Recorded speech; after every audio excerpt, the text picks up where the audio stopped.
The cold autumn wind swept through Lordsburg, New Mexico. As Rose Ainsworth stepped off the train, her delicate fingers trembling not from the chill, but from the memory of hands that had gripped too tightly and words that had cut deeper than any knife. It was 1879, and she was a long way from Boston, a mail-order bride with nothing but a small valise, a worn wedding dress carefully folded inside, and a desperate hope that Alexander Redfield was nothing like the man she had fled. Alex Zachary waited at the platform, his weathered Stetson pulled low over his eyes. He'd never thought he'd resort to sending away for a bride, but 5 years of solitude on his ranch had hollowed him out. At 32, he was considered a confirmed bachelor by most in Lordsburg. He scanned the disembarking passengers, looking for the woman who had responded to his advertisement with penmanship so neat it had impressed him immediately. He'd been corresponding with Rose for nearly 6 months, and though he'd never admit it to the boys at the saloon, he'd begun to feel something for her through those letters alone. Mr. Zachary. Her voice was softer than he expected, with a slight tremor that made him immediately straighten. Miss Ainsworth, Alex replied, removing his hat and revealing thick chestnut hair that curled slightly at the ends. His eyes, a deep green that reminded Rose of the forest she'd played in as a child, took in the woman before him. She was lovely, just as her tintype had shown honey blonde hair, blue eyes, and a complexion that spoke of indoor life back east. But there was something in those eyes he hadn't anticipated: fear, carefully masked behind a polite smile. "It's a pleasure to finally meet you," Rose said, extending a gloved hand. When he took it, she flinched almost imperceptibly, but Alex noticed. 5 years of breaking wild horses had taught him to recognize fear in the subtlest of movements. "The pleasure is mine," he replied, gentling his voice the way he would for a spooked colt. "May I take your bag? The wagon's just over there." The journey to Alex's ranch was filled with awkward attempts at conversation. Rose answered his questions about her journey with rehearsed responses, and Alex found himself wondering what lay beneath her composed exterior. She wore a high-necked traveling dress of deep blue, modest and proper, but she held herself as if any sudden movement might cause pain. The ranch appeared on the horizon, a sturdy 2-story house built of pine and local stone, with a broad porch and a barn twice the size of the house itself. Fields stretched out behind it, and in the distance, mountains rose against the azure New Mexico sky. "It's beautiful," Rose said, and for the first time, Alex heard genuine emotion in her voice. "Been working on it for 8 years now," he replied, pride evident in his tone. "Started with nothing but acclaim and determination." As he helped her down from the wagon, his hand accidentally brushed against her wrist, and she gasped in pain. Alex immediately released her, but his eyes caught the way she protectively cradled her arm afterward. "Mrs. Rivera prepared a room for you," he said, pretending not to notice her discomfort. "She's been helping around the house since my mother passed. You'll meet her tomorrow. She comes in the mornings." Rose nodded, relief visible on her face at the mention of another woman. "Mr. Zachary, I know our arrangement." "Alex," he interrupted gently. "Please call me Alex." "Alex," she repeated, as if testing the name. "I know our arrangement suggests an immediate marriage, but I was hoping. That is, I wonder if we might delay the ceremony for a short while. Just until we become better acquainted." Alex studied her face, noting the tension in her jaw and the way she braced herself as if expecting anger in response to her request. He'd never been one to rush things anyway. "Of course, Miss Ainsworth. We have all the time in the world." Relief flooded her features, making her appear younger, more vulnerable. "Thank you, and please call me Rose." That night, after showing Rose to her room, his mother's old bedroom.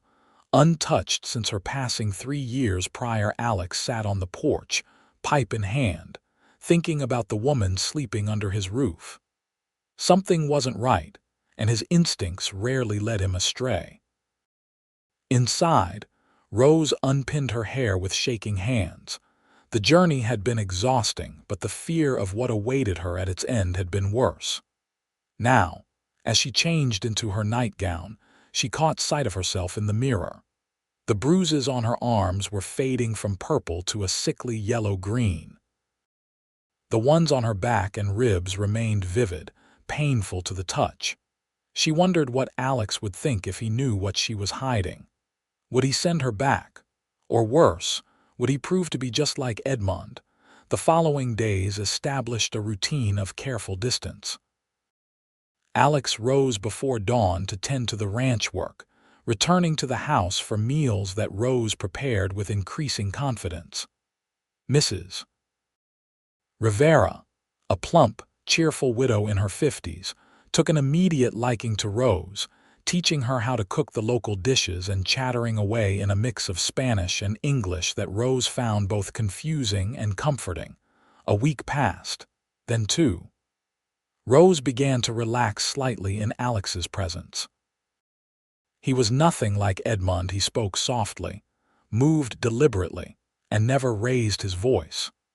When he thought she wasn't looking, she caught him watching her with curiosity and something that might have been concern. It was during the 3rd week that everything changed. Rose was hanging laundry on the line behind the house, enjoying the crisp autumn air, when she reached up and her sleeve fell back, revealing the yellowing bruises on her forearm. She quickly pulled the sleeve down, but a sound behind her made her turn. Alex stood there, a basket of eggs from the henhouse in his hands, his expression unreadable. "Who hurt you, Rose?" She froze, unable to speak or move. The secret she'd been so carefully hiding was now exposed, and she had no idea how he would react. Would he be disgusted? Would he think less of her? Or worse, would he see her as damaged goods, unworthy of being his wife? She began, but the words caught in her throat. Alex set down the basket of eggs and approached her slowly, as if she might bolt like a frightened deer. "Who hurt you bad, Rose?" He asked again, his voice low and gentle. The dam broke. Tears spilled down her cheeks as she clutched her arm protectively. "My former employer," she whispered. "I was a governess in Boston. He was not a kind man." Alex's jaw tightened, but he kept his voice steady. "Is that why you answered my advertisement?" She nodded, unable to meet his eyes. "I needed to get away, far away." "There's more, isn't there?" he asked, his gaze moving to the way she held herself, always careful, always guarded. Rose hesitated, then slowly turned away from him and, with trembling fingers, unbuttoned the back of her dress just enough to reveal the worst of the bruises, dark, ugly marks across her shoulder blades and upper back. She heard Alex's sharp intake of breath and quickly refastened her dress, turning back to face the judgment she was sure would come. Instead, she found him standing perfectly still, his hands clenched into fists at his sides, his expression a mixture of rage and sorrow. "No one will ever hurt you like that again," he said, the promise in his voice solid as the mountains that surrounded them. "Not while I draw breath." That night, they sat on the porch after dinner, a respectable distance between them on the swing Alex had built the previous summer. The stars spread across the New Mexico sky like diamonds scattered on black velvet, and the air was filled with the song of crickets and the occasional distant howl of a coyote. "I was 18 when I came to America," Rose said quietly, breaking the comfortable silence that had settled between them. "My parents had died, and I had an aunt in Boston who offered to take me in. She found me the position as governess to the Blackwood children." She paused, noticing how Alex tensed at the mention of the name. Edmund Blackwood was a widower with 2 young children. At first he was perfectly cordial, even kind. But after a few months things changed. Alex remained silent, giving her the space to tell her story at her own pace. He began to pay me special attention, compliments that made me uncomfortable, standing too close, finding reasons to touch my hand or shoulder. I tried to keep my distance to focus on the children, but it became increasingly difficult. Then one night he had been drinking heavily. She trailed off, her hands twisting in her lap. "You don't have to tell me more if you don't want to," Alex said softly. Rose shook her head. "No, I want you to know. You have a right to know what kind of woman you've invited into your home." She took a deep breath. "He came to my room. I refused him, and he became enraged. That was the first time he struck me." Alex's knuckles whitened as he gripped the arm of the swing. "It happened again, several times over the following months. I couldn't leave, I had nowhere to go, no money of my own. The children needed me, and I feared what might happen to them if I left. But the last time," her voice caught. "The last time I thought he might kill me. He was so angry, so out of control. When I regained consciousness, I knew I had to escape. I took what little money I had saved and fled.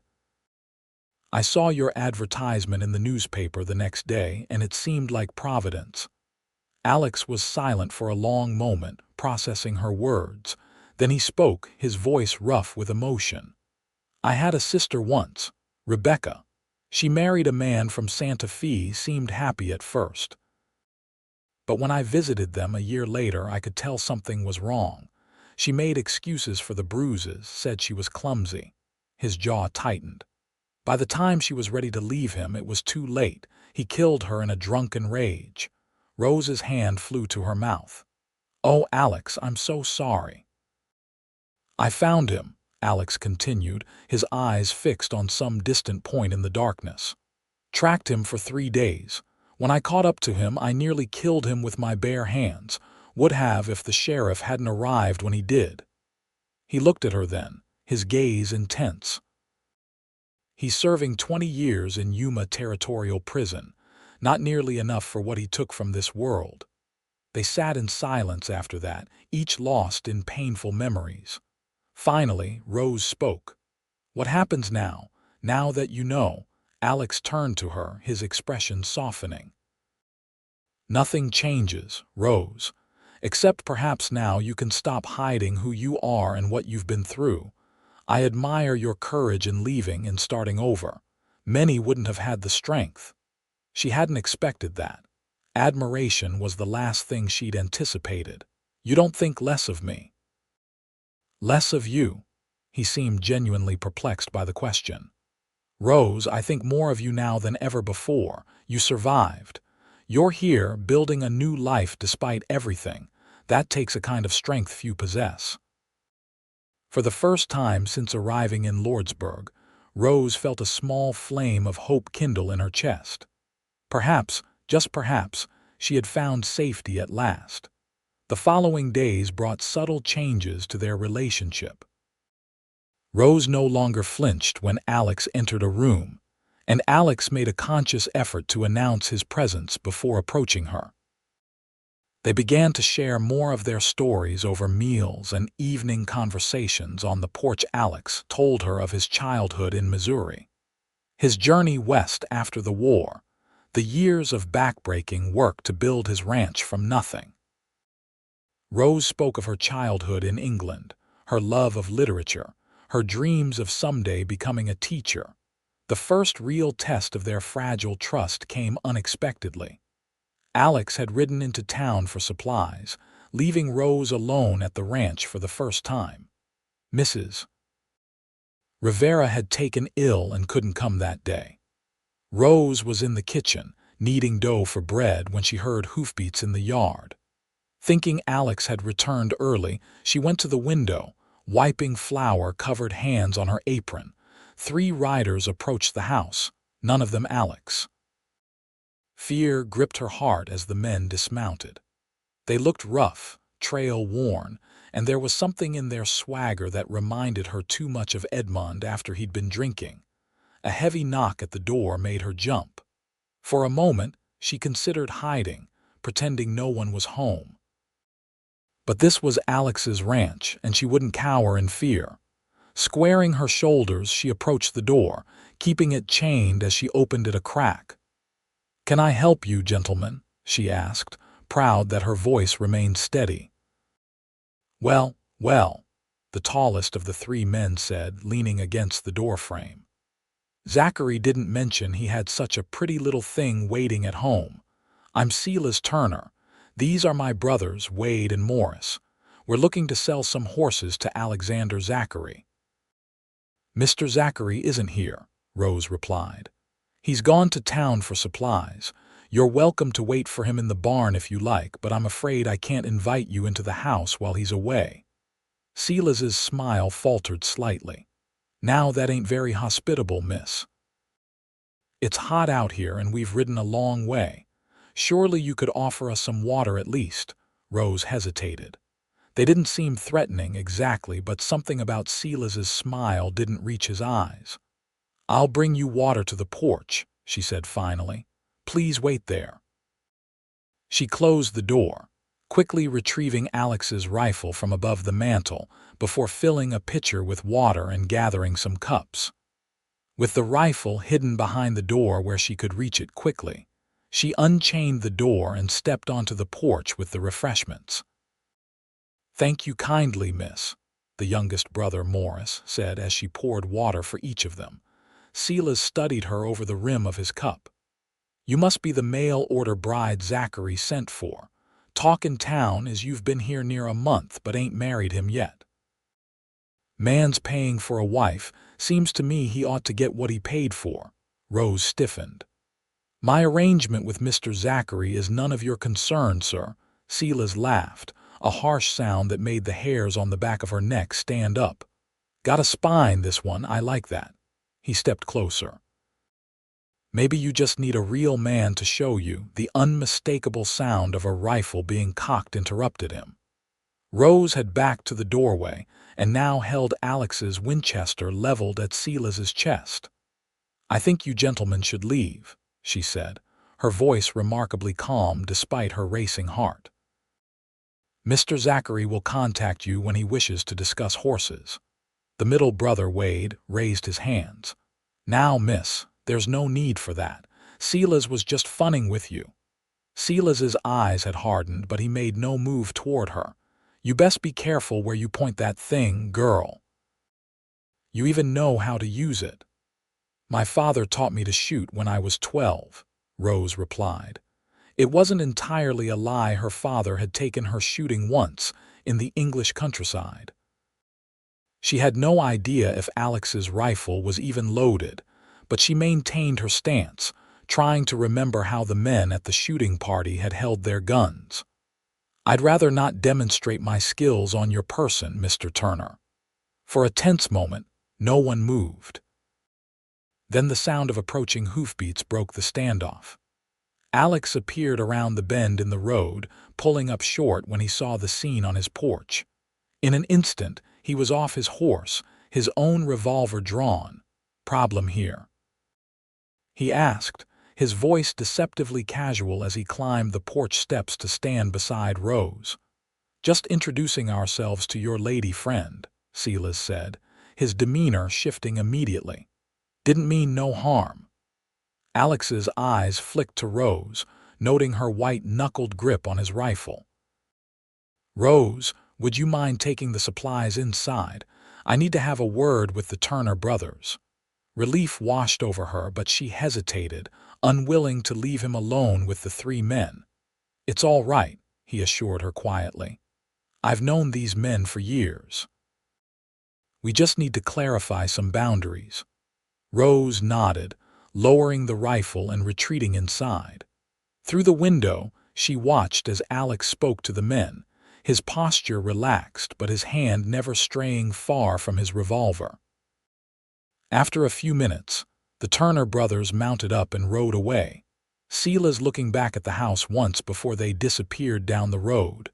When Alex came inside, She was sitting at the kitchen table, the rifle laid out before her hands still trembling slightly. "You handled that well," he said, hanging his hat on the peg by the door. "I was terrified," she admitted. "Wouldn't have known it to look at you." He sat across from her, his expression serious. "Rose, I need to tell you something about the Turners. They're horse traders and not particularly honest ones. I've had dealings with them before, but I don't trust them, especially not Sela's." "He said something about you paying for a wife," Rose said quietly. "About getting what you paid for." Alex's face darkened. "That's not how I see our arrangement, Rose. You're not. Property I've purchased. I hope you know that." "I do," she said, surprised to realize it was true. In the weeks she'd been here, Alex had never once treated her as anything less than an equal, a person worthy of respect. "Good." He reached across the table, hesitating before covering her hand with his. It was the first time he had deliberately touched her since discovering her bruises. "Because I'm starting to think I got the better end of our bargain." That night, Rose lay awake for hours, replaying the events of the day. Not the confrontation with the Turners, though that had been frightening enough, but the moment afterward, when Alex had touched her hand. She had not flinched or pulled away. Instead, she had felt something stir within her, something she had thought Edmund had destroyed forever: the capacity to welcome another's touch. As October gave way to November, the air grew colder, and Alex and Rose fell into a comfortable routine. They worked side by side during the day, Rose tending to the house and garden, Alex to the livestock and fields. In the evenings, they would sit before the fire, Alex whittling or mending tack while Rose read aloud from one of the books he had surprised her with on his last trip to town. It was during one of these evenings that Alex cleared his throat nervously, setting aside the bridle he'd been repairing.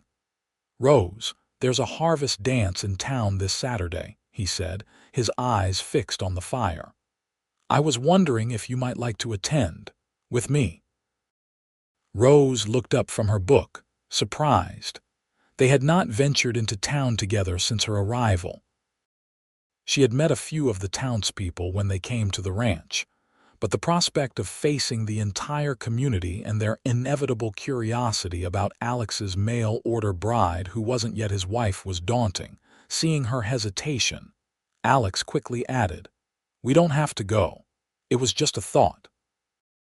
"No, I'd like to," she said, realizing as she spoke that it was true. "I haven't danced in years." "Neither have I," he admitted with a rueful smile. "We might make quite the spectacle." "Then we'll be spectacles together," she replied, returning his smile with one of her own. The day of the dance arrived clear and crisp. Rose spent the morning fretting over what to wear, finally settling on the blue dress she had arrived in, the nicest she owned, though she had reworked it slightly under Mrs. Rivera's tutelage, lowering the neckline just a touch, and adding some lace she had found in a trunk of Alex's mother's belongings. When she descended the stairs that evening, Alex was waiting in the parlor, dressed in clothes she had never seen before: a clean black suit, white shirt, and string tie that made him look so different from the rugged rancher she had come to know. He stared at her for a long moment, and she felt a blush rising to her cheeks. "You look beautiful," he said finally, his voice rough. "Thank you," she replied, suddenly shy. "You look very handsome yourself." The drive to town was filled with nervous anticipation. Rose found herself both dreading and looking forward to being introduced as, what exactly? Alex's fiancée. His intended. His mail-order bride. As if reading her thoughts, Alex spoke. "People will be curious about you, about us. If anyone asks, I'll introduce you as Miss Ainsworth, recently arrived from Boston. The rest is no one's business but ours." She felt a rush of gratitude for his understanding. "Thank you, Alex."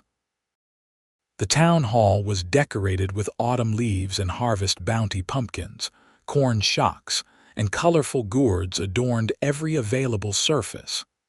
Lanterns hung from the rafters, casting a warm glow over the gathering. A small band played in the corner, and couples already filled the dance floor. As they entered, Rose felt the weight of curious stares. She fought the urge to shrink back, instead standing tall beside Alex as he greeted friends and neighbors. "Alex, about time you showed your face in town," called a booming voice. A large man with an impressive mustache approached, clapping Alex on the shoulder. "And this must be the young lady we've been hearing about." "Sheriff Reynolds," Alex nodded. "This is Miss Rose Ainsworth. Rose, Sheriff Thomas Reynolds." "A pleasure, Miss Ainsworth," the sheriff said, tipping his hat. "Welcome to Lordsburg." "Thank you, Sheriff," Rose replied, finding her voice. "It's lovely to be here." More introductions followed: the mayor and his wife, the doctor, the school teacher, various ranchers and their families. Rose's head swam with names and faces, but she did her best to remember each one, knowing these people would be her neighbors if she chose to stay to marry Alex. When the band struck up a waltz, Alex turned to her. "Would you care to dance, Miss Ainsworth?" "I would, Mr. Zachary," she replied, taking his offered hand. They moved onto the dance floor, and Alex placed his hand lightly at her waist, maintaining a respectful distance between them. As they began to move to the music, Rose realized he had been modest about his dancing abilities. He led with confidence, guiding her through the steps with ease. "You dance very well for a man who claims to be out of practice," she observed. A faint smile touched his lips. "My mother insisted I learn, said no son of hers would stumble around a dance floor like a newborn colt. She was a wise woman. She would have liked you," he said softly. "She always wanted a daughter." The thought warmed her that his mother might have approved of her, might have welcomed her into their family. As they continued to dance, Rose became aware of how natural it felt to be in Alex's arms, how safe. The realization both thrilled and frightened her. The evening progressed pleasantly until, during a break between dances, Rose found herself alone near the refreshment table.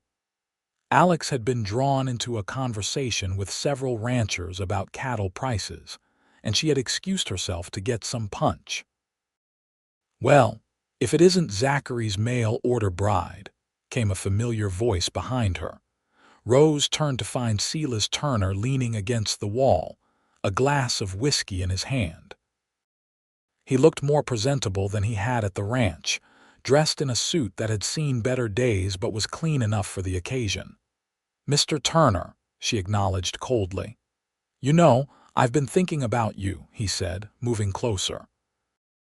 "A proper Boston lady like yourself. What's she doing out here in the middle of nowhere with a man she barely knows? Must be running from something, or someone." Rose's blood ran cold. Could he somehow know about Edmund? "I don't know what you're talking about." Silas smiled, a predatory expression that made her skin crawl. "I have a friend in Boston. Wrote to him, asking about a young lady named Ainsworth. Interesting what he had to say."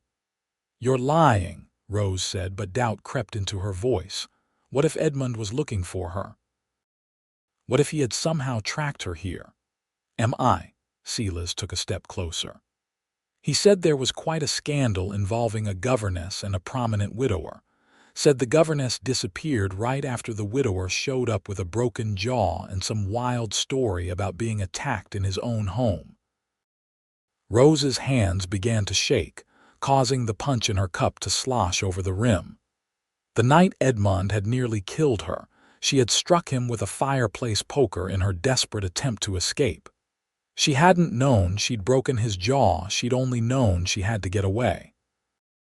"I think," Silas continued, his voice low, "that a woman with that kind of trouble following her might be grateful for some discretion, might even be willing to show her gratitude in certain ways." Before Rose could respond, Alex appeared at her side. "Everything all right here?" he asked, his gaze moving between Rose's pale face and Silas's smug expression. "Just having a friendly chat with your lady friend," Silas replied, raising his glass in a mock toast. Alex's eyes narrowed. "Rose, would you mind waiting for me by the door? I need to have a word with Mr. Turner." Rose hesitated, reluctant to leave Alex alone with Silas but equally desperate to escape the conversation. Finally, she nodded and moved away, glancing back once to see the two men locked in what appeared to be a tense exchange. She waited by the door, her mind racing with implications. If Silas really did know about her past, what would he do with that information? Would he tell the entire town? Would Alex stand by her if everyone knew Alex joined her a few minutes later, his expression grim? "We're leaving," he said simply, offering her his arm. The ride home was silent, Rose too afraid to ask what had transpired between Alex and Silas. Alex seemingly lost in his own thoughts. When they reached the ranch, he helped her down from the wagon with the same gentle care he always showed. But there was a tension in his movements that hadn't been there before. Inside, Rose removed her shawl, hanging it on the peg by the door. "Alex, was what he said true?"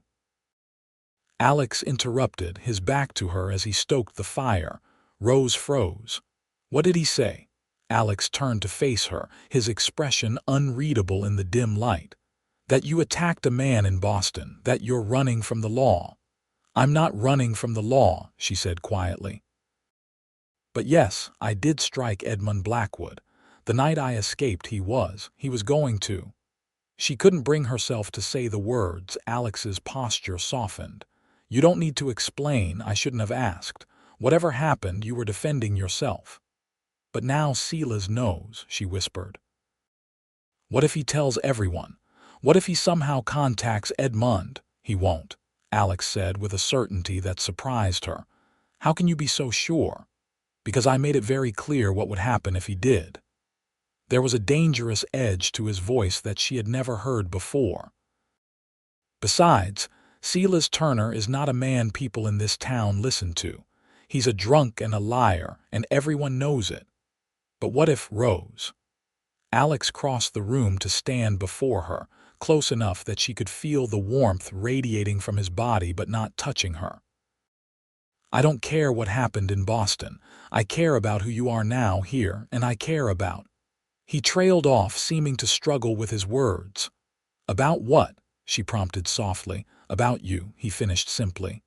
"I care about you, Rose, more than I expected to. More than might be wise, given our arrangement." Her heart quickened at his words. "I care about you too, Alex. That's why I'm afraid. I don't want my past to hurt you, to damage your reputation in town." "Let me worry about my reputation," he said with a small smile. "Right now, I'm more concerned about you. Are you all right? Silas didn't frighten you too badly." "I'm stronger than I look," she replied, managing a tremulous smile of her own. "I know you are." His gaze softened as he looked at her, and Rose felt something shift between them, a subtle change in the air that made her breath catch. "Rose, may I?" He hesitated, then reached out slowly, telegraphing his movements as he always did, giving her every chance to pull away. She didn't. Instead, she stood perfectly still as his hand gently cupped her cheek, his touch so different from Edmund's, warm, tender, asking rather than taking. Without conscious thought, she leaned into his palm, her eyes drifting closed at the simple pleasure of contact without fear. When she opened her eyes, Alex was watching her with an expression of wonder, as if he'd discovered something precious and unexpected. "Good night, Rose," he said softly, his hand falling away. "Try not to worry about Silas Turner. He can't hurt you here." As he turned to go, Rose surprised herself by reaching for his hand. "Alex," he paused, looking back at her questioningly. "Thank you for tonight, for everything." He smiled then, a genuine smile that transformed his usually serious face, making him look younger, almost boyish. "You're welcome, Rose. Sleep well." That night, for the first time since arriving in Lordsburg, Rose slept without nightmares. The days following the dance brought a subtle but significant change in Rose and Alex's relationship. There were no grand declarations or dramatic gestures, just a gradual easing of the careful distance they had maintained. Their hands would brush when passing the salt at dinner, and neither would flinch away. Alex would help Rose down from the wagon with a hand at her waist that lingered a moment longer than necessary. Small moments, but meaningful ones. It was during this time that Rose began to wonder if perhaps she could have a future here after all, not just as a woman escaping her past, but as someone building a new life, possibly even as Alex's true partner, rather than merely his mail-order bride. These hopeful musings were interrupted one afternoon in late November when Rose was in town, shopping for supplies for the Thanksgiving dinner she planned to prepare. Alex had stayed at the ranch to help with a difficult calving, promising to join her later. As Rose was selecting apples at the general store, a familiar figure entered Silas Turner, looking more sober and better groomed than she had ever seen him. He nodded to her curtly as he approached the counter, and Rose tensed, preparing for another confrontation. To her surprise, he merely conducted his business with the shopkeeper and left without speaking to her. "Miss Ainsworth," the shopkeeper, Mr. Jenkins, called her over. "There's a telegram for you. Came in yesterday, but you and Mr. Zachary hadn't been to town." Rose frowned, taking the offered envelope. "A telegram? For me? Are you certain?" "Yes, madam. Addressed to Rose Ainsworth, care of Alexander Zachary, Lordsburg, New Mexico Territory." With trembling fingers, Rose opened the envelope, dread building in her chest. "Miss Ainsworth, stop, have information regarding your situation in Boston. Stop Blackwood searching for you. Stop arrive Lordsburg, Nov 28. Stop Detective Richard Anderson. Stop." The paper slipped from her numb fingers. November 28, just 3 days away. Edmund had sent someone after her, a detective. How had he found her? Had Silas actually contacted him as he'd implied he might? Or had Edmund been searching for her all along? "Miss Ainsworth, are you all right? You've gone white as a sheet," Mr. Jenkins said, concern evident in his voice. "Yes, I'm fine." "Just unexpected news," she managed, retrieving the telegram from the floor.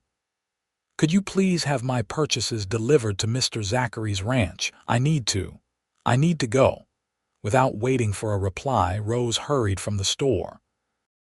Her mind raced as she walked briskly toward the livery where she had left Alex's wagon. She needed to leave Lordsburg before this detective arrived.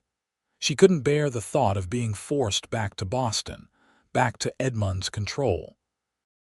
And she couldn't bear the thought of Alex learning the full truth about what had happened that night.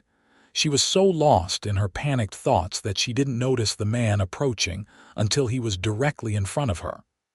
"Miss Ainsworth, Rose Ainsworth." Rose stopped short, her heart hammering in her chest. The man before her was tall and distinguished-looking, with silver at his temples and intelligent eyes behind wire-rimmed spectacles. He was well-dressed in a manner that spoke of eastern cities rather than frontier towns. "Who are you?" she asked, though she already feared she knew the answer.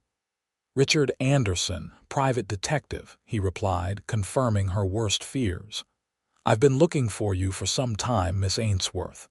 I believe you received my telegram just now. How did you find me?" she whispered, glancing around desperately for an escape route, for Alex, for anyone who might help her. "That's not important," Anderson said dismissively. "What matters is that Edmund Blackwood is very eager to speak with you regarding the night of April 18th. "I have nothing to say to him," Rose replied, finding her voice and her courage. "Whatever he's told you is a lie. He tried to," she broke off, aware they were standing in the middle of the street where anyone might overhear. Anderson's expression softened slightly. "Miss Ainsworth, I think you misunderstand the situation. Mr. Blackwood didn't hire me to find you. Mrs. Alina Blackwood did." Rose stared at him in confusion. "Mrs. Blackwood? But Edmund's wife is dead." "His first wife, yes. He remarried last spring shortly before the incident that prompted your departure." This new information stunned Rose. Edmund had remarried, but he had been pursuing her, had attacked her just months after his supposed wedding. What kind of man would do such a thing? "The kind of man who has done it before," Anderson said, as if reading her thoughts. "And that's why I'm here. Alina Blackwood suspects her husband of harming you just as he has harmed her. She wants to build a case against him to protect herself and potentially other women as well." Rose's legs suddenly felt weak. She sank onto a nearby bench trying to process this unexpected development. "I don't understand. Why would she believe me? Why would she care what happened to me?" "Because you're not the first, Miss Ainsworth. There was another governess before you and a maid before that. Alina found your letters." "What letters?" "The ones you wrote to your aunt, describing Blackwood's behavior.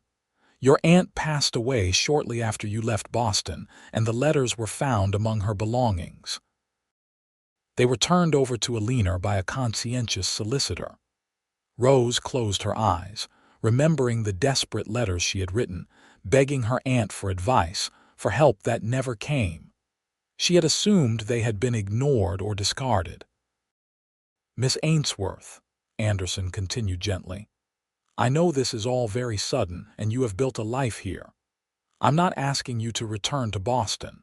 I'm asking you to tell me what happened that night, to give a sworn statement that could help another woman escape a dangerous situation." Before Rose could respond, a shadow fell across them. She looked up to find Alex standing there, his expression a mixture of concern and wariness as he took in the scene before him. "Rose, everything all right?" he asked, his gaze fixed on Anderson. "Alex," she breathed, relief washing over her at the sight of him. "This is Mr. Anderson. He's a detective from Boston." Alex's posture immediately became protective as he moved to stand beside her. "What business do you have with Miss Ainsworth?" he asked Anderson, his tone carefully neutral but with an underlying steel. Anderson assessed Alex for a moment before speaking. "I believe that's for Miss Ainsworth to explain if she chooses. But I assure you, sir, I mean her no harm. Quite the opposite, in fact." Rose reached for Alex's hand, drawing strength from his presence. "It's all right, Alex. Mr. Anderson has information about Edmund Blackwood." She turned to the detective. "This is Alexander Zachary. You can speak freely in front of him. He knows most of what happened." Anderson nodded. "Very well. As I was explaining to Miss Ainsworth, I'm here on behalf of Mrs. Alina Blackwood, who is building a case against her husband for abuse and possibly attempted murder. Your testimony could be crucial, Miss Ainsworth." Alex's hand tightened around Rose's. "What exactly would that entail?" he asked. "A sworn statement describing what occurred between her and Blackwood. Ideally, I would need her to identify him in person if the case goes to trial, but given the circumstances and the distance involved, a detailed affidavit might suffice." "And after she gives this statement?" Alex pressed. "What then?" "Then she continues with her life, Mr. Zachary. My client has no interest in disrupting Miss Ainsworth's new beginning. In fact, she specifically instructed me to assure Miss Ainsworth that she bears her no ill will and understands completely why she fled." Rose looked up at Alex, uncertainty clear in her expression. "What do you think I should do?" Alex met her gaze, his eyes filled with a mixture of emotions she couldn't quite decipher. "I think," he said slowly, "that you should do what will help you sleep at night. If giving this statement will bring you some peace, then you should give it. But the choice is yours, Rose. Whatever you decide, I'll support you." His words gave her the courage to make her decision. "I'll give the statement," she told Anderson. Not for Edmund Blackwood, and not even for his wife, but for any other woman who might suffer at his hands if he isn't stopped. Anderson nodded approvingly. "A noble sentiment, Miss Ainsworth. Perhaps we could meet tomorrow to record your statement. I'm staying at the hotel in town." "You could come to the ranch," Alex offered, surprising Rose. "It would be more private and Rose might feel more comfortable there." "That would be acceptable," Anderson agreed. "Shall we say 10 o'clock tomorrow morning?" With the arrangements made, Anderson tipped his hat to them both and departed, leaving Rose and Alex alone on the bench. "Are you truly all right with this?" Rose asked once the detective was out of earshot. "With you doing what's right, always." Alex hesitated, then added, "Rose, there's something I need to ask you, something I should have asked before." "What is it? When all this is over, when you've given your statement and Anderson has left, what then? Will you stay here in Lordsburg?" He paused, seeming to gather his courage before continuing. "With me?"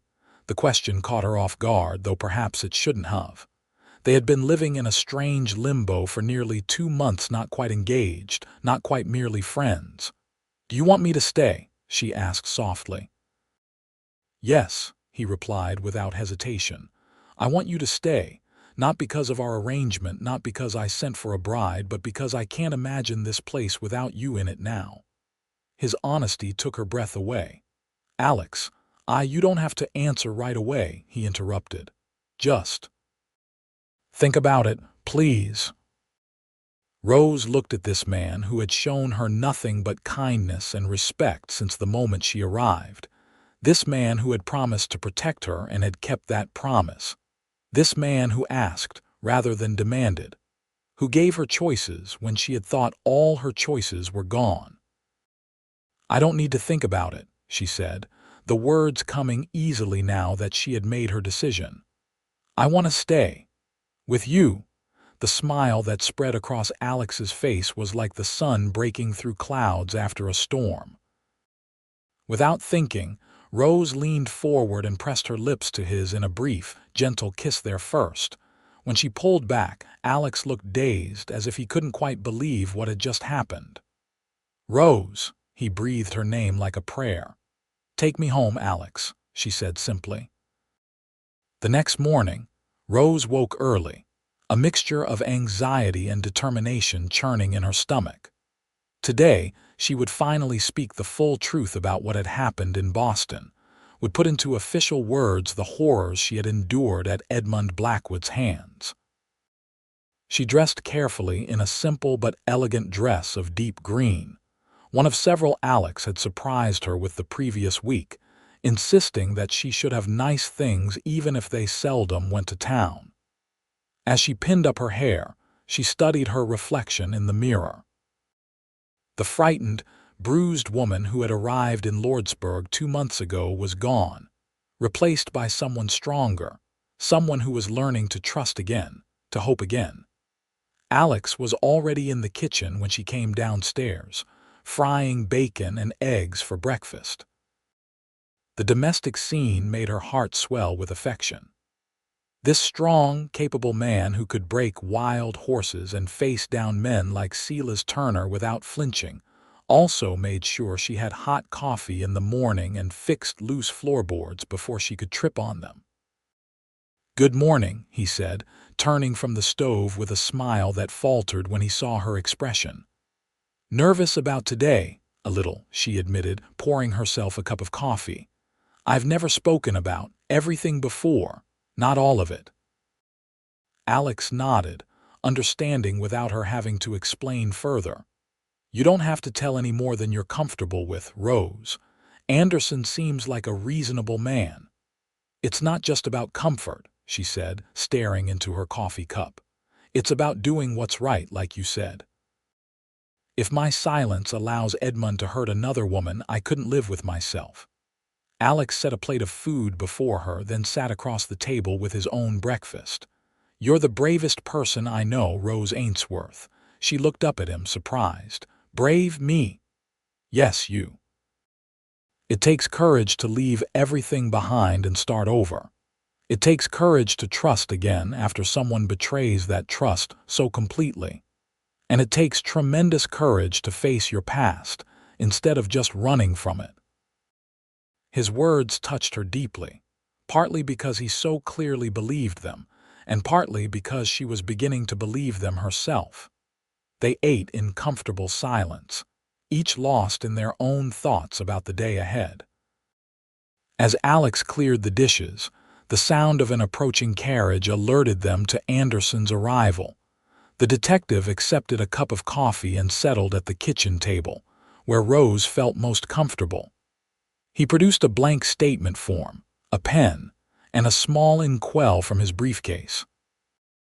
"Whenever you're ready, Miss Ainsworth," he said gently. "Just start at the beginning and tell me everything you can remember about your time in the Blackwood household, particularly the events leading up to April 18th. Rose took a deep breath, feeling Alex's reassuring presence beside her as she began to speak. She told Anderson about her initial employment as governess to the Blackwood children, about Edmund's gradual change in behavior toward her, the increasingly inappropriate comments and touches, the first time he struck her, when she rejected his advances. She described the mounting fear as his behavior grew more erratic and violent, the bruises she had to explain away to the children, the isolation she felt when no one seemed to notice or care. And finally, she spoke of that terrible night in April when Edmund had come to her room, drunk and enraged about some perceived slight. How he had torn at her nightgown, how she had fought back with desperate strength, how she had finally reached for the fireplace poker and struck him with it, before fleeing into the night with nothing but the clothes on her back and what little money she had saved. Throughout her testimony, Alex remained silent beside her, but she could feel the tension in his body, could see his hands clenched into fists on the table. Anderson recorded her words meticulously, occasionally asking for clarification, but otherwise allowing her to tell her story without interruption. When she finally finished, exhausted by the emotional toll of reliving those memories, Anderson reviewed what he had written, then pushed the statement toward her. "Please read this carefully, Miss Ainsworth, and sign it only if it accurately represents your testimony." Rose read through the document, finding her own words reflected accurately on the page. With a steady hand, she signed her name at the bottom. "Thank you," Anderson said, his voice solemn as he took back the signed statement. "This will be invaluable to Mrs. Blackwood's case." He hesitated, then added, "There is one more thing. Mrs. Blackwood asked me to give you this, regardless of whether you agreed to provide a statement." He withdrew an envelope from his pocket and handed it to Rose. Inside, she found a letter written in an elegant feminine hand, and something else, a bank draft for a substantial sum, made out to Rose Ainsworth. "What is this?" she asked, stunned by the amount. "Mrs. Blackwood felt you were owed compensation for what you endured. The children miss you terribly, by the way. They never believed the story their father told about you leaving suddenly for a sick relative." Tears welled in Rose's eyes at the mention of the children. She had cared deeply for them and had been haunted by guilt over leaving them behind. "Are they well? Are they safe? They are with their maternal grandmother now," Anderson assured her. "Mrs. Blackwood saw to that as soon as she realized what kind of man she had married. They are quite safe from him." Relief washed over Rose. "Please tell Mrs. Blackwood that I'm grateful for her kindness, but I cannot accept this money. It feels wrong somehow." Anderson studied her for a moment, then nodded. "I understand, though she anticipated you might say that. Her instructions were quite clear. If you refused the draft, I was to donate it in your name to the Boston Women's Shelter. Would that be acceptable to you?" Rose considered this, then smiled. Yes, that would be perfect. As Anderson prepared to leave, he shook Rose's hand firmly. You've done a brave thing today, Miss Ainsworth. With your statement and others we've gathered, I believe Edmund Blackwood will finally face consequences for his actions. After Anderson had gone, Rose sat quietly at the table, feeling strangely light, as if a weight she had been carrying for months had finally been lifted from her shoulders. Alex sat beside her, taking her hands in his. "You did well," he said simply. "It's over," she replied, wonder in her voice. "Truly over." "Yes." He squeezed her hands gently. "Now we can begin." The following weeks passed in a blur of activity as Rose and Alex prepared for both Christmas and their wedding, which they had decided to hold on Christmas Eve. The entire town seemed to have embraced Rose once word spread about her bravery in providing testimony against an abusive employer, though the details remained private, for which she was grateful. Mrs. Rivera took Rose under her wing, teaching her not only how to cook the local dishes that Alex favored, but also the intricacies of managing a ranch household through the harsh New Mexico winters. The sheriff's wife, Martha Reynolds, insisted on helping with the wedding dress, adapting Rose's best gown with additional lace and pearl buttons salvaged from her own wedding dress of 30 years past. Even Silas Turner kept his distance, tipping his hat respectfully when they passed in town, but never approaching. Alex had refused to tell Rose exactly what he had said to the man at the harvest dance, but whatever it was had evidently been effective. On the morning of Christmas Eve, Rose stood in her room, staring at her reflection in the mirror. The dress was beautiful, her original blue gown transformed by Martha's skilled hands into something truly special, with delicate lace at the collar and cuffs and tiny seed pearls scattered like stars across the bodice. A knock at the door interrupted her reverie. "Rose, may I come in?" It was Martha, who had arrived early to help her dress for the ceremony. "Yes, please," Rose called, grateful for the older woman's calm presence. Martha entered, carrying a small box. "My goodness, don't you look lovely?" she exclaimed, her kind eyes tearing up slightly. "Alex won't know what hit him." Rose smiled nervously. "I hope so. I can hardly believe this is happening. 6 months ago I was, well, in a very different place." "Life has a way of taking unexpected turns," Martha said wisely. "Sometimes for the worse, but sometimes, if we're very lucky, for the better." She held out the box. "I brought you something, a little wedding gift." Inside, Rose found a delicate silver hair comb adorned with small blue stones. "Martha, it's beautiful, but I couldn't possibly—" "Nonsense," Martha interrupted gently. "I have no daughters to pass it to, and it's been sitting in my jewelry box for years. It was my mother's and her mother's before that. Something blue for your wedding day." Touched beyond words, Rose embraced the older woman. "Thank you for everything." Martha helped Rose arrange her hair, securing it with the silver comb, then stepped back to admire the effect. "Perfect. Now let's not keep everyone waiting. I believe there's a certain rancher pacing a hole in the church floor as we speak."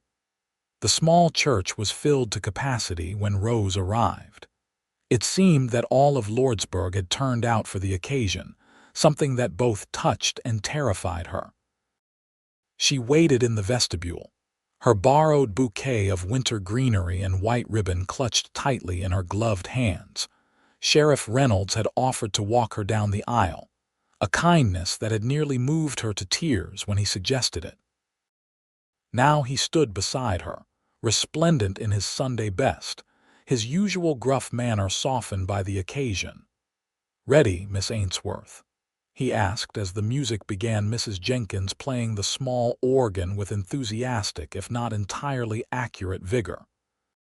"Yes," Rose replied, surprising herself with how steady her voice sounded. I'm ready." The walk down the aisle was a blur of smiling faces and whispered admiration. Rose barely noticed any of it.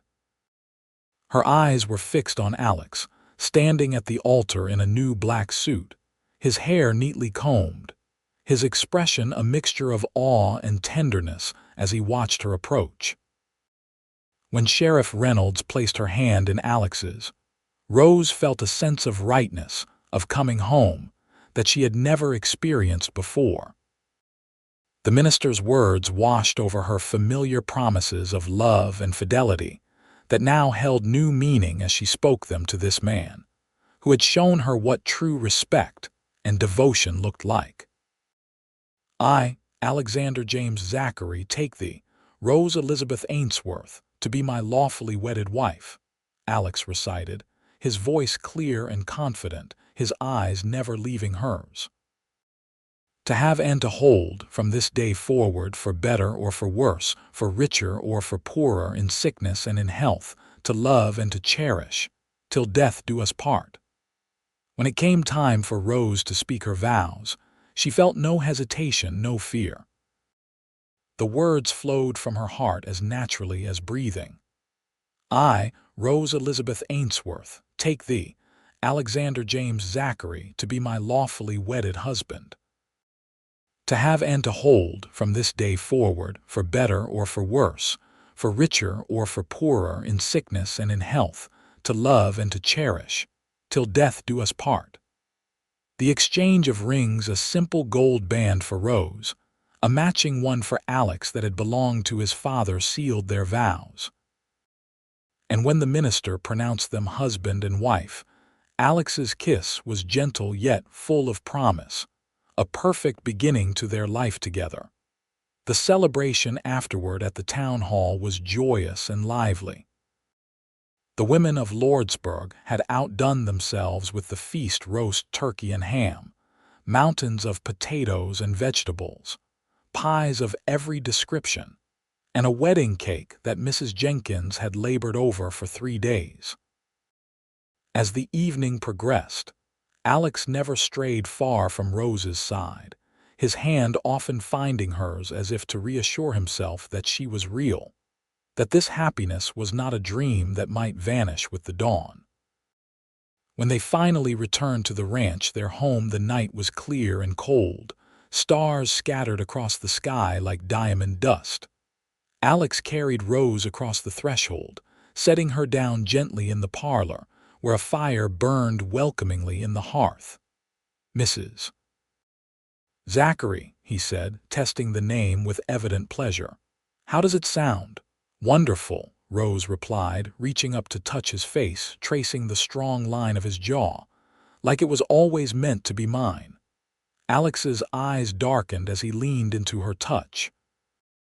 "I have something for you," he said, reluctantly stepping away to retrieve a small package from the mantel. "A wedding gift." Rose opened it carefully to find a small leather-bound book. Inside, in Alex's surprisingly elegant handwriting, was a poem, the first of many that filled the pages. "You wrote these?" she asked, touched beyond measure. "Over the years," he admitted, a hint of color rising to his cheeks. "When the loneliness got too much to bear, I never thought I'd show them to anyone." Rose read a few lines, her heart swelling with emotion at the beauty and vulnerability revealed in his words. "They're beautiful, Alex.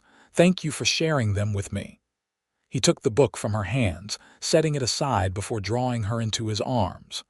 "I love you, Rose," he said simply. "I think I started falling in love with you the moment I saw you step off that train, looking so brave and so afraid all at once." "I love you too," she whispered, the words coming easily now, all fear banished by the certainty of his devotion. "More than I ever thought possible." His kiss was tender at first, then increasingly passionate as she responded with equal fervor. When he finally drew back, they were both breathless. "Rose, I want, but only if you're ready. We can wait if," she silenced him with a finger to his lips. "I'm ready, Alex. I trust you completely." That night, in the quiet sanctuary of their bedroom, Rose discovered what it meant to be loved by a good man, gentle yet passionate, patient yet ardent, always attentive to her comfort and pleasure. The bruises that had once marred her skin were long gone, and in their place bloomed a new awareness of her body's capacity for joy rather than pain. Afterward, as they lay entwined beneath the quilts, the winter wind howling outside their window, Alex traced lazy patterns on her bare shoulder. "Happy," he murmured. "Perfectly," she replied, nestling closer to him. "I never thought I could be this happy." "This is just the beginning," he promised, pressing a kiss to her forehead. "We have our whole lives ahead of us." As Rose drifted towards sleep, safe in her husband's arms, she thought about the strange, twisted path that had led her here from terror and pain in Boston to love and healing in Lordsburg. The mail-order bride arrangement that had seemed like her only escape had become so much more a true partnership, a deep and abiding love, a future full of promise. Outside, snow began to fall, covering the ranch in a blanket of pristine white, a clean slate, a fresh start, just like the one she had found in the arms of a cowboy who had looked at her bruises and asked, "Who hurt you bad?" but had never once made her feel defined by the wound she carried. Spring arrived in Lordsburg with a riot of wildflowers and new beginnings. Rose stood on the porch of the ranch house, watching as Alex worked with a young colt in the corral, his movements confident and gentle as he coaxed the nervous animal to accept the saddle. 4 months of marriage had brought a contentment Rose had never dared to hope for. Each day brought new discoveries about ranching, about Lordsburg, about Alex, about herself. She had found unexpected joy in the rhythm of ranch life, in the challenges and satisfactions of building a home and a future with the man she loved. The ranch was thriving under their joint care. Alex's cattle herd was growing, and the horses he bred and trained were gaining a reputation throughout the territory for their quality and temperament. Rose had started a vegetable garden that promised a bountiful harvest, and her cooking skills had improved dramatically under Mrs. Rivera's tutelage, but the most significant change was within Rose herself. The nightmares that had once plagued her sleep now came rarely, and when they did, Alex was there to hold her, to whisper reassurances until the fear subsided. She no longer flinched at unexpected movements or loud noises. She had become more confident, more outspoken, even joining the town's newly formed Women's Literary Society, where she was currently leading discussions on Jane Austen's works. A letter had arrived the previous week from Detective Anderson, informing her that Edmund Blackwood had been convicted of assault against his wife and sentenced to 5 years in prison. The news had brought a complex mixture of emotions: relief, vindication, and finally, a sense of closure. That chapter of her life was truly ended now. "What are you thinking about so intently?" Alex's voice broke into her thoughts as he approached the porch, wiping sweat from his brow with a bandana. "Everything," she replied with a smile. "How much has changed in a year, how happy I am." He climbed the steps and pulled her into his arms, unconcerned about the dust and horsehair that clung to his clothes. "Happy enough to put up with me for another 50 years or so. At least," she assured him, rising on tiptoe to kiss him. "Though I may need to renegotiate terms if you keep tracking dirt into my clean house." Alex laughed, the sound still a delight to Rose's ears. When they had first met, he had been so serious, so contained. Now his laughter came easily and often. "Fair enough, I'll wash up before dinner." As he headed for the pump at the side of the house, Rose called after him, "Alex, I have something to tell you." He turned, his expression curious. "What is it?" Rose placed a hand on her still flat stomach, her eyes shining with happiness. "We're going to have a baby, Doctor." Morrison confirmed it this morning when I was in town.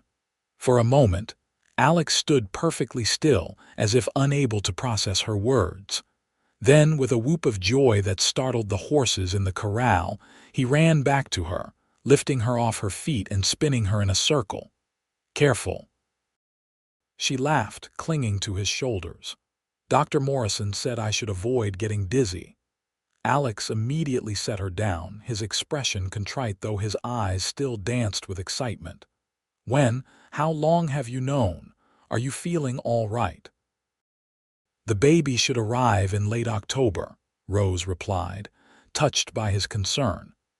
"I've suspected for a few weeks but wanted to be certain before telling you. And yes, I feel wonderful, a little tired in the afternoons, but otherwise perfectly fine." Alex placed a gentle hand over hers where it rested on her stomach. "A baby," he said, wonder in his voice. "Our baby. Our baby," she echoed, leaning into his embrace. "The start of our family." That night, as they lay together in the quiet darkness of their bedroom, Alex's hand protectively covering the place where their child grew, Rose thought about the journey that had brought her to this moment. From the frightened young woman fleeing Boston with bruises hidden beneath her pretty dress to the confident wife and soon-to-be mother she had become, the transformation seemed almost miraculous. "What are you hoping for?" Alex murmured against her hair. "A boy or a girl?" "I don't mind as long as the baby is healthy," Rose replied truthfully. "Though I think you might like a son to help with the ranch someday." "A daughter would be just as welcome," Alex said, surprising her slightly. "A little girl with your courage and your smile." "I'd be the proudest father in New Mexico territory." Rose smiled in the darkness, once again struck by how different Alex was from the man she had once feared. "Whatever God sends us, this child will be loved. That's what matters most." "Yes," Alex agreed, his voice thick with emotion. "Loved and protected. Always." As Rose drifted toward sleep, surrounded by the warmth and security of her husband's embrace, she sent up a silent prayer of gratitude for the unexpected gift her life had become. The mail-order bride arrangement that had seemed like a desperate gamble had brought her not just safety, but joy, purpose, and a love deeper and truer than she had ever imagined possible.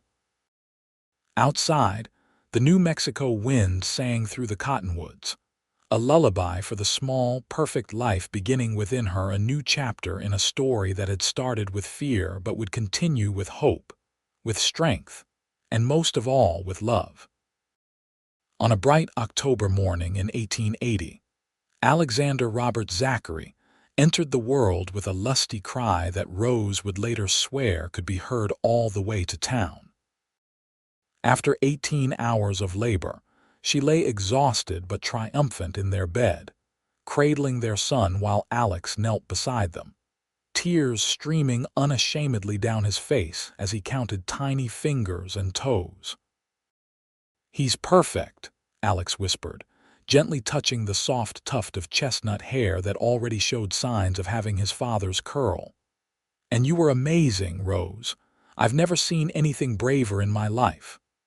Rose smiled tiredly, leaning into the pillows Mrs. Rivera had arranged behind her. The older woman had been invaluable during the birth, her calm experience complementing Dr. Morrison's medical knowledge. "He looks like you," she murmured, tracing the baby's small but determined chin. "Strong like his father."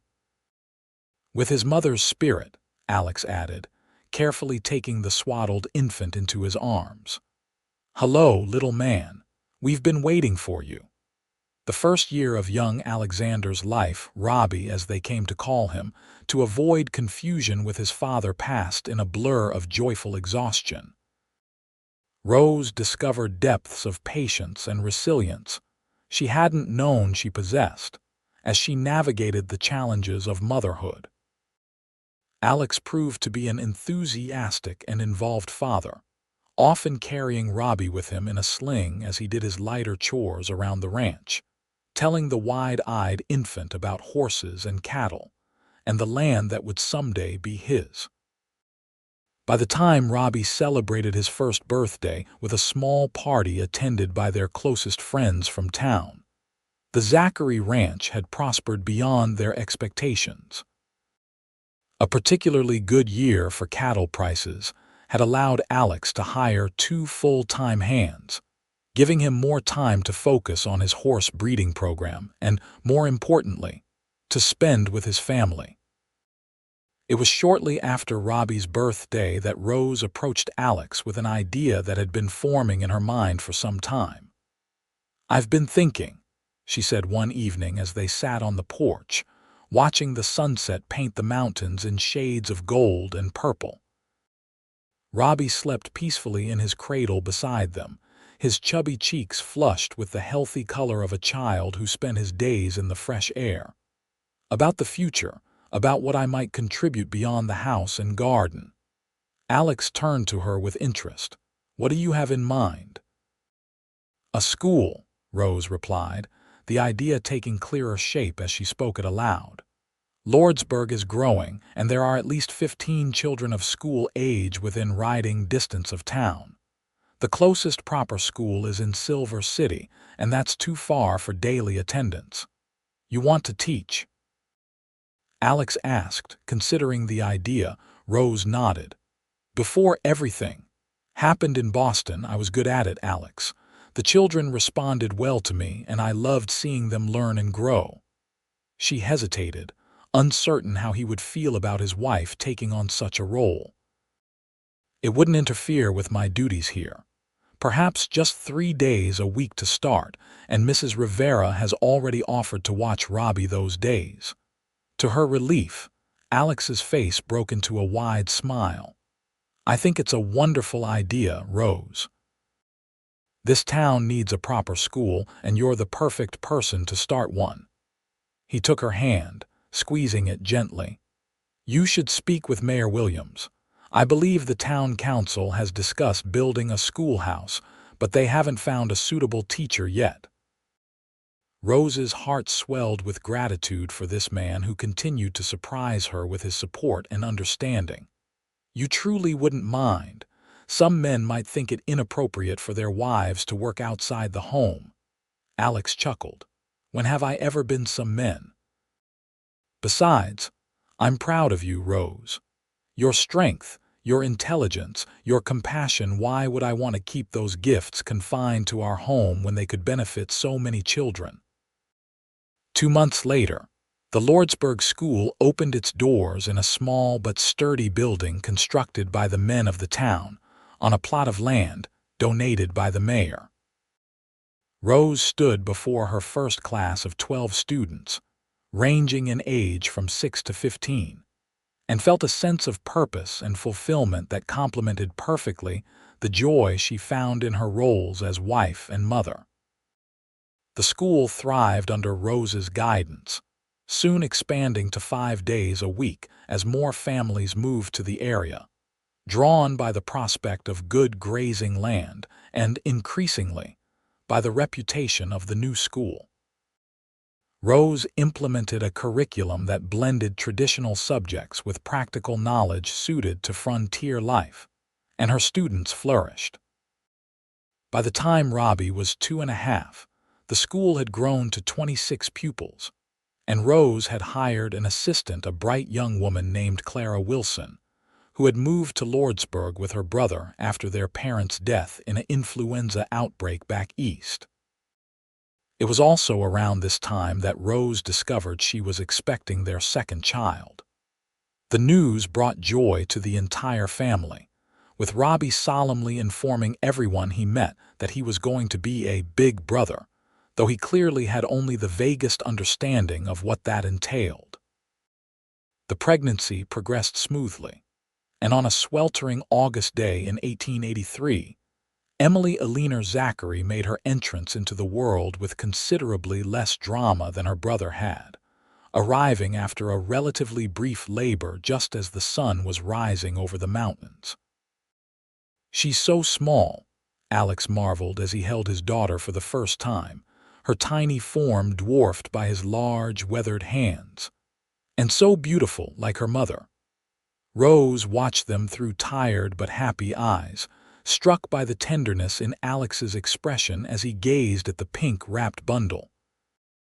This strong man who could break wild horses and face down armed adversaries was completely undone by 8 pounds of newborn girl with a wisp of blonde hair and eyes that already showed hints of her mother's blue. "She's going to wrap you around her little finger," Rose predicted with a smile.